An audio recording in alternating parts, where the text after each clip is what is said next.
तो पिलाने देखिपार government of Odisha general administration and public grievance department तरफ नोटिस आसी लिखा क्लीयरली देखिपार आमर जी अच्छा ओएस अच्छा ओएस श्री देवव्रत मल्लिक जी अच्छा एडिशनल सेक्रेटरी टू गवर्नमेंट जी अच्छा सी गोटे नोटिस देती कि आमर जिते सब एवं रिसेंट कौन चलती ना होमगार्ड सब जिते वैकेंसी आसूँ सब डिस्ट्रिक्ट मानक ओडिशार आउ प्रायतः आसीगला आउ जिते सब डिस्ट्रिक्ट रहा से जल्दी केमती आसो से विषय में लिखिं ये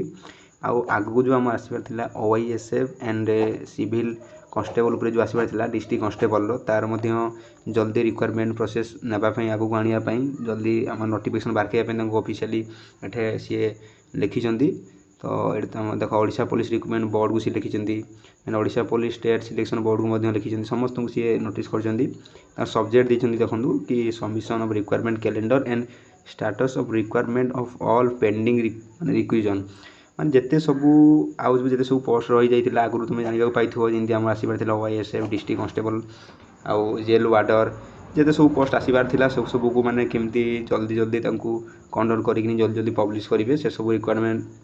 गुड़ा जमी जल्दी फिलअप हम से नोटिस आसी एक्चुअली तो जिते शीघ्र पारे आप प्रिपरेसन स्टार्ट कर दिंतु जदि कर सारे सिलेबस कंप्लीट कर दिंतु कहीं एत समय भी ना आउ जुलाई लास्ट वीक सुधा जहाँ जना पड़े जुलाई लास्ट वीक सुधा आम आसीज ओएसएफ आसीज तो लास्ट देख लिखी last line this may be treated as extremely urgent माने जिते शीघ्र पारे से मैंने आसी जाऊँगी तो यहाँ तुम गोटे भल इनफर्मेशन थी पाने जिते शीघ्र पारे पढ़ापढ़ी स्टार्ट कर दिंतु आउ